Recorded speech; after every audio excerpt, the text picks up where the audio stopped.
Hello बच्चों, let's read this question. The question says match the following columns. तो इस question में हमें क्या करना है, कॉलम 1 एंड कॉलम 2 यहाँ पे गिवन है, दोनों को मैच करना है, सेलेक्ट करने correct codes out of the following 4 options. तो सबसे पहले यहाँ पे बात करें अगर हम की कॉन्सेप्ट के बारे में, तो जो की कॉन्सेप्ट इस क्वेश्चन में यूज किया गया है दैट इज इम्पोर्टेंट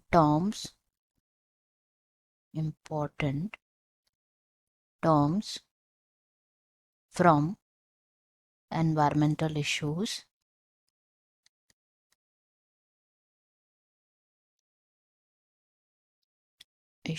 तो यहाँ पे हम वन बाय वन जो है डिस्कस कर लेते हैं सबके बारे में। जैसे फर्स्ट यहाँ पे गिवन है about Bhopal gas tragedy. Bhopal gas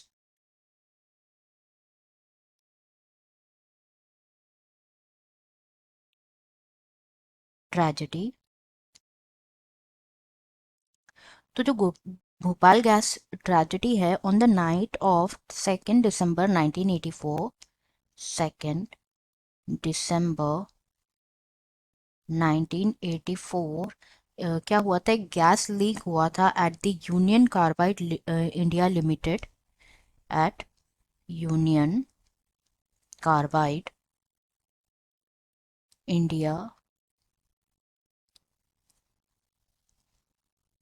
limited pesticide plant में in Bhopal. It leads to like, जिसकी वजह से क्या हुआ था, लगभग 4,000 लोगों की जो है डेथ हो गई थी एंड एडवर्सली इफेक्ट किया था health of lakh of peoples.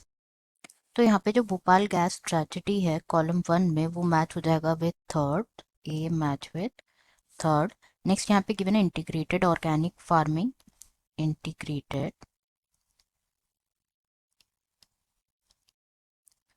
Organic farming. तो इंटीग्रेटेड ऑर्गेनिक फार्मिंग के बारे में अगर हम डिस्कस करें, तो ये एक साइक्लिकल प्रोसीजर है जिसमें जो वेस्ट प्रोडक्ट्स होते हैं फ्रॉम वन प्रोसेस, उनको लाइक साइकिल किया जाता है in as an nutrients for another process. And जो एक पर्सन थे named as Ramesh Chandra Dagar. Ramesh Chandra Dagar, he was an organic farmer जो कि बिलोंग करते हैं to the Akbarpur Barota village, Sonipat Haryana. Sonipat Haryana से बिलोंग करते हैं। And he gave an idea behind the most profitable farming in India, that is integrated organic farming का आइडिया दिया था by an organic farmer Ramesh Chandra Dagar. तो यहाँ पे जो बी है that is integrated organic farming, वो मैच हो जाएगा with first that is Ramesh Chandra Dagar. Next given है नेशनल फॉरेस्ट पॉलिसी। नेशनल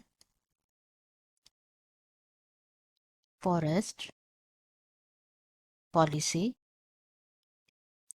तो जो नेशनल फॉरेस्ट पॉलिसी थी 1988, इट एम्ड एट द, जो कि बता दी लाइक विच इन, जिनका मेन एम था क्या, प्रोटेक्शन, कंजर्वेशन, कंजर्वेशन, रीजनरेशन,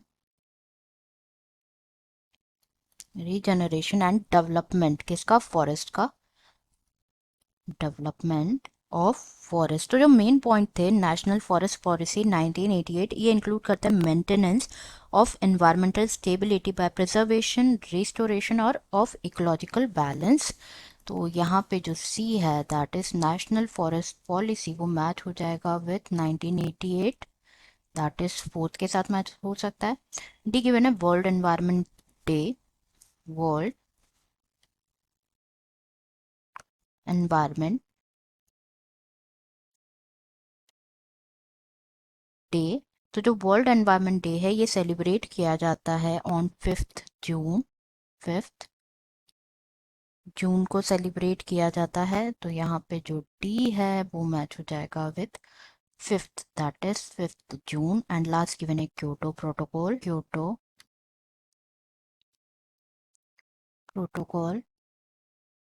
तो जो क्योटो प्रोटोकॉल है, ये एक इंटरनेशनल एग्रीमेंट था जिनका मेन एम था to reduce carbon dioxide emissions कि जो कार्बन डाइऑक्साइड के एमिशंस है उसको रिड्यूस करें एंड जो प्रेजेंस होती है ग्रीन हाउस गैसेस की इन दी एटमोसफियर उसको भी क्या करें, रिड्यूस करें। ग्रीन हाउस गैसेस जो है इनके जो एमिशंस है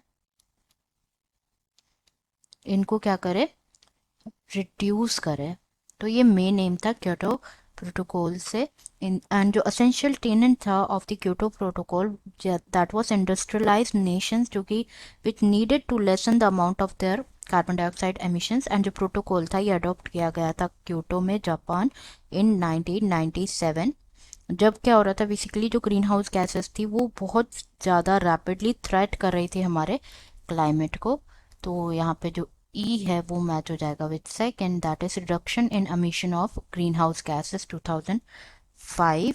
तो ये यहाँ पे सेकंड के साथ मैच हो जाएगा। अब देख लेते हैं हम ये पेयर किस में गिवन है। A3 B1 C4 D5 and E2। तो yes, this is the correct option. Answer will be option C. Answer will be option C. I hope you understood it well. Best of luck.